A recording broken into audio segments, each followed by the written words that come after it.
My parents laughed when I cried after losing my job, so I cut them off, got rich alone, and they're begging for a chance now. I'm a 28-year-old guy, and for as long as I can remember, I've been the family punching bag. Not in the physical sense, though sometimes their words cut even deeper than fists could, but in the way every joke, every criticism, and every lesson seemed to land squarely on me. My parents prided themselves on what they called brutal honesty. In reality, it was just cruelty dressed up as parenting. My dad had this signature laugh, sharp, loud, like a bark, that always followed any mistake I made. If I cried when I was younger, he'd mimic my face and say, "Look at Mr. Sensitive over here," making everyone at the dinner table laugh. My mom would roll her eyes and say, "You have to toughen up if you want to survive in this world." Crying wasn't allowed. Anger wasn't allowed. Even quiet wasn't safe. They'd find something to ridicule in that, too. My older brother Ryan was the golden boy. Star athlete, straight teeth, charming smile. He could break a window and somehow it would be my fault for not watching him. My younger sister Lily was their baby. If she spilled juice on the rug, it was cute. If I did it, I was careless. I learned early on that the rules didn't apply equally in our house. I responded the only way I knew how, by staying quiet. I got good grades. I cleaned up after myself. I never talked back. I thought maybe, just maybe, if I became the responsible one, they'd finally respect me. I remember one night at dinner, after I brought home an academic award, Dad smirked and said, "So what? Ryan's trophy is bigger." Everyone laughed. I laughed too, but inside, something wilted. I grew up thinking love had to be earned through endurance, like if I could just take one more hit, one more joke, eventually they'd see my worth. But they never did. And deep down, I knew it. After college, I landed a decent job in digital marketing. Nothing fancy, but it paid the bills and gave me a taste of what stability felt like. I remember signing that first contract and feeling this quiet, burning hope. Maybe now they'll see me. Maybe all those years of being overlooked were just waiting for this moment. The salary wasn't huge, but it was consistent. I started chipping in at home, paying the electricity bill here, covering the Wi-Fi or groceries there. At first, I thought it'd mean something. I'd leave a note on the counter like, "Paid the water bill, don't worry about it." I'd even cook dinner sometimes when I got off work early. I thought they'd finally say, "Thank you, son. We're proud of you." But instead, it felt like they didn't even notice. No, worse. They expected it. One day, I came home to find a sticky note from Mom on the fridge. "Internet's due. Thanks." "No, please. No, I appreciate it. Just thanks," like I was a live-in assistant. Birthdays came and went without a single call or text. My dad once told me, dead serious, grown men don't need birthday cake. But if I was even a day late on a bill, they'd ask, "Everything okay with your job?" It was like my value was measured in invoices paid, not the person behind them. Still, I told myself, they were just raised tough. Maybe they don't know how to show love. So I worked harder. Longer hours. Took on side clients. I thought, if I just give more, maybe they'll finally see me. I didn't realize then that in their eyes, I wasn't earning their love. I was just settling into my role as their personal safety net. The day everything came crashing down started like any other. I grabbed my usual burnt coffee from the break room, logged into my computer, and started going through campaign reports. By noon, my manager called me into a quick meeting. The moment I stepped into that glass-walled room and saw HR sitting there, my stomach dropped. Restructuring. Budget cuts. "It's not about your performance," they said. My brain barely processed the words, just the dull ringing in my ears as they slid the severance papers across the table. I held it together until I got to my car. Then I just sat there, staring at the steering wheel, feeling like my chest was collapsing in on itself. Work was the only place I ever felt seen, the one space where effort equaled recognition, and now gone. By the time I drove home, it was dark. I walked in quietly, dropped my bag, and sat at the dinner table with my parents and Lily. My hands were still shaking when I finally said it. "I got laid off today." For a second, there was silence. I thought maybe, just maybe, they'd offer comfort. Then Dad snorted. "Guess being a keyboard warrior doesn't pay after all," he said, laughing. Mom didn't even look up from her plate. "You've always been too soft for the real world," she added. Lily smirked. Told you marketing was useless. Their laughter filled the room like static. Sharp, mocking, endless. I just sat there, frozen, cheeks burning. I waited for someone to say I'm sorry or we'll figure it out together. Nothing. I stood up, chair scraping the floor. My appetite was gone, my heart cracked. Without another word, I walked out of the house, their laughter echoing behind me. The next morning, I woke up early, not because I wanted to, but because I couldn't sleep. My mind kept replaying their laughter like a broken record. I went to the kitchen to grab some water and froze when I heard their voices drifting from the living room. Dad's voice, low and amused. Watch.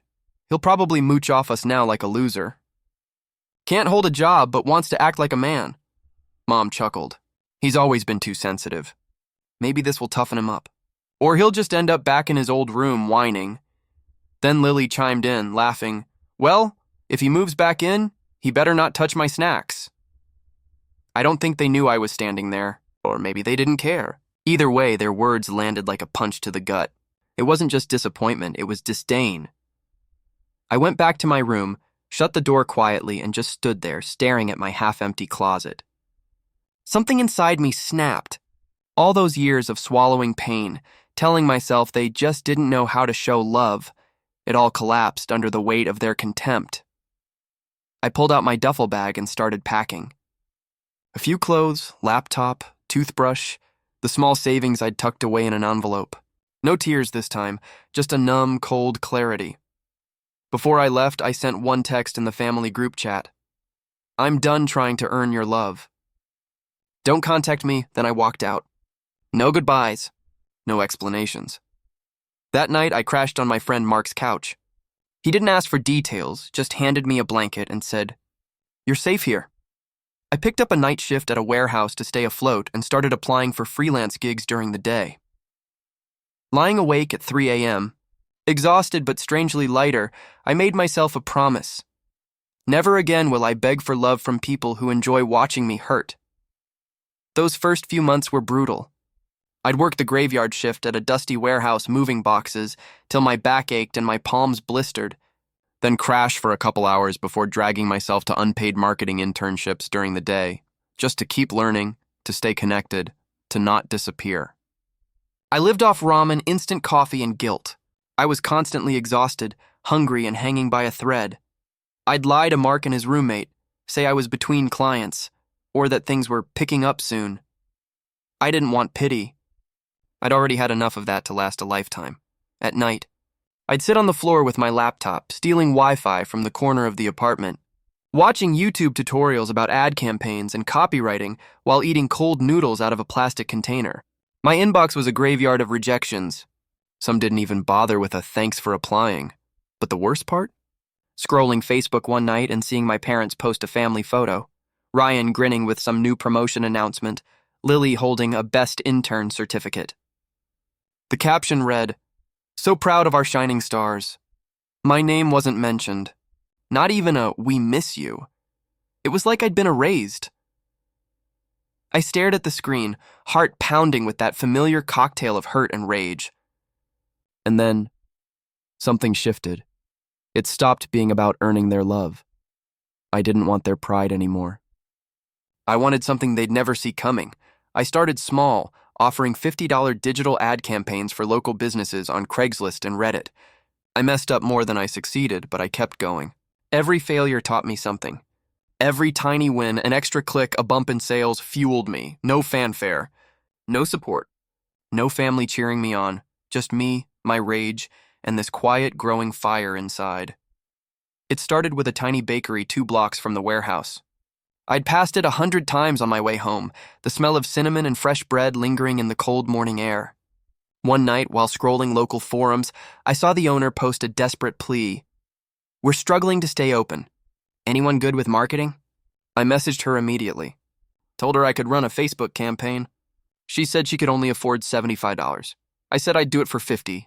Just let me try. I stayed up all night crafting the ad.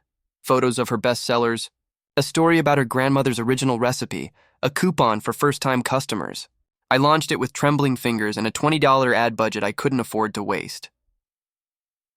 3 weeks later, she messaged me at 6:17 a.m. I don't know what you did, but our foot traffic tripled. We sold out twice this week. Thank you, she referred me to a dog groomer, then a handmade soap seller, then a coffee truck. Word started spreading. I was still working at the warehouse, still sleeping on Mark's floor, but now I had clients, real ones. I reinvested everything, skipped meals to afford ad credits, slept on a yoga mat so I could buy the pro version of a design tool. I wasn't rich, but for the first time, I wasn't scared, and I was doing it without them. No dad telling me I was weak. No mom mocking my choices. No Lily's smug eye rolls. Just me, and this thing I was building with my own 2 hands. By the end of the year, I filed paperwork for my own boutique digital agency. 1 client turned into 3. 3 turned into 12. I was still sleeping on the floor.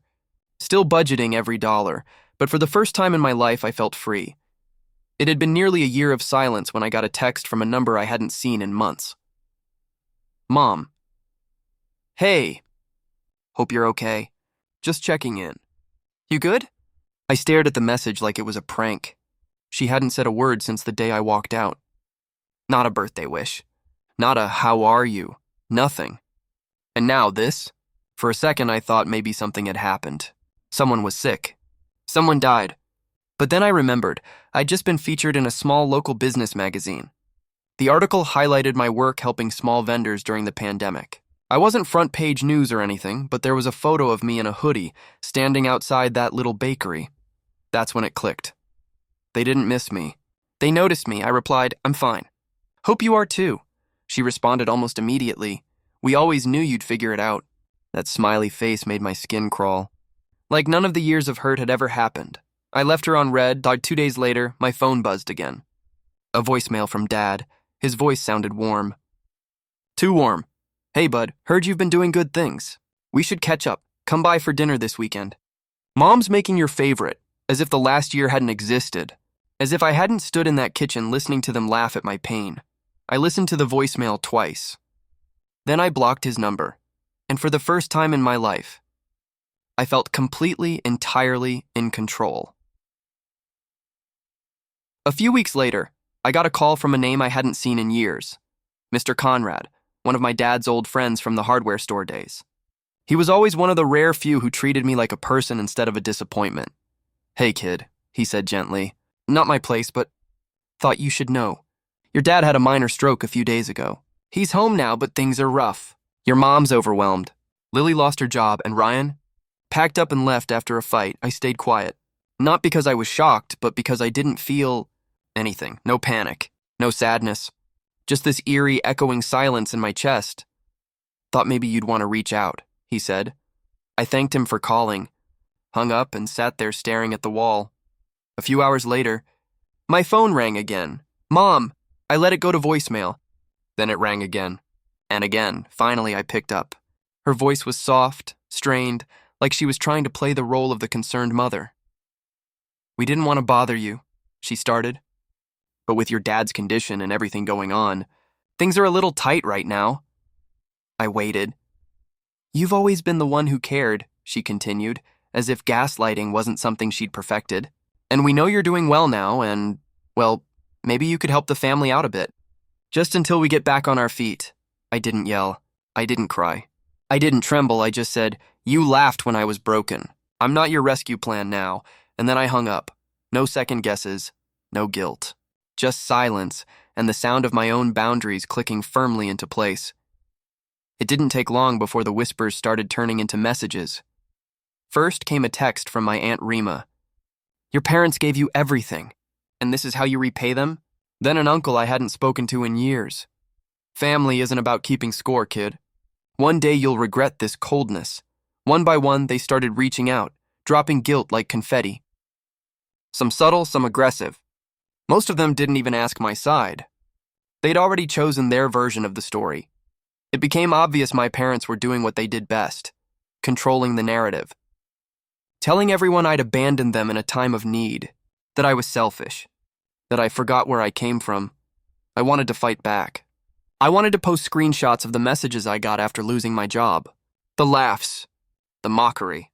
I wanted to burn their image to the ground in front of the same people they were trying to impress. But I didn't.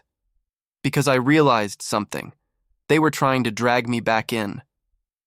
Not to fix things, but to feed on the drama. The only way to win with people like that is not to play, so I blocked every number that wasn't in my circle. I turned off message requests. I buried myself in work like it was armor. The pain came back, sharp, raw, unwanted. Not because I missed them, but because a part of me still wanted the truth to matter. Still wanted someone to say, "You were right to walk away." But I stopped waiting, because I finally understood. The cycle only ends when I choose not to spin it anymore. After everything, the silence, the smears, the scars, I decided if I was going to build something, it wouldn't just be profitable. It had to be meaningful. So I shifted gears. I rebranded my agency into a startup focused entirely on helping small, minority-owned businesses scale online. Shops like the bakery that gave me my first break. Barbers, tailors, food trucks. People who didn't have corporate budgets but had real grit. I knew their struggle because I lived it. It started slow, but authentic stories catch fire. One of my campaigns, featuring a mother of 3 who started her own spice blend business, blew up on Instagram. Orders poured in for her, and suddenly investors started paying attention to me. I got invited to speak at a local entrepreneur summit. I almost didn't go. Public speaking wasn't my thing. But I stood on that stage, palms sweaty, and told them everything. The job I lost, the couch I slept on, the laughter I came home to. When I finished, the room was quiet for a second. Then came the applause. The kind that shakes your bones. Someone recorded it and posted the clip to LinkedIn. It spread like wildfire. Comments poured in. Your story gave me hope. I thought I was the only one. It was like I'd finally been heard. Not by them, but by people who got it. One of my longtime clients became my partner. We pooled our networks, raised funding, and started hiring. The first few people I brought on all came from fractured families. One had been disowned for coming out. Another raised by a grandparent because his parents walked out. They weren't just employees, they were survivors. We built something bigger than revenue, bigger than revenge. We built us a team, a safe place, a family, chosen, not inherited. It was a speaking gig at a local university.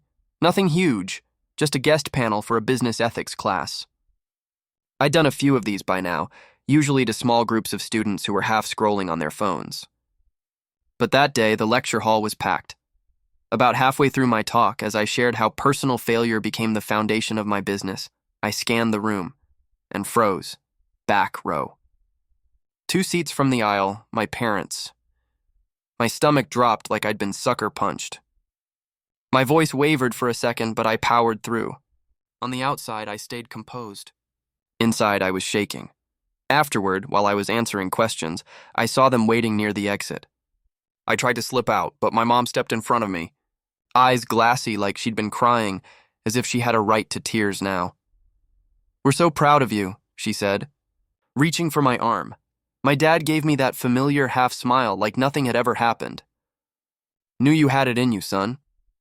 I stood there, staring at these people who had gutted me, who had watched me drown and laughed. "Do you remember what you said the night I lost my job?"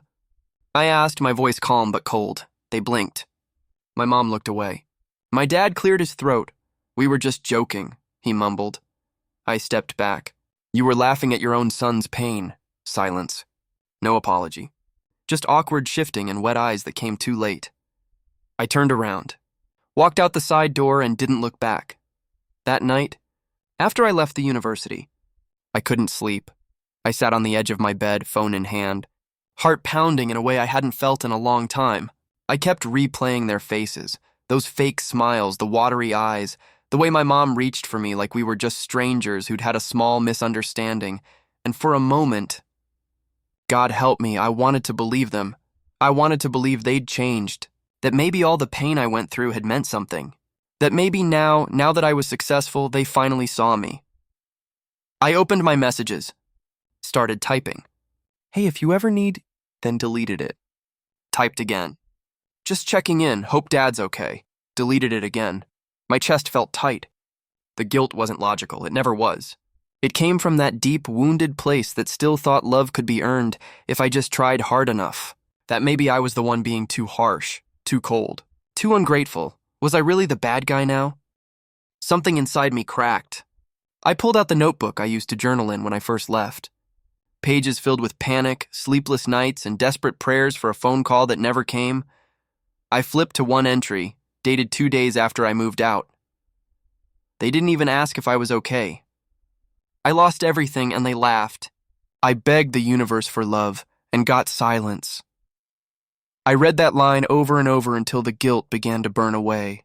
No, love that demands you bleed for it isn't love, it's control. That night, I opened my contacts list, scrolled down to mom and dad, and hit delete, not out of anger.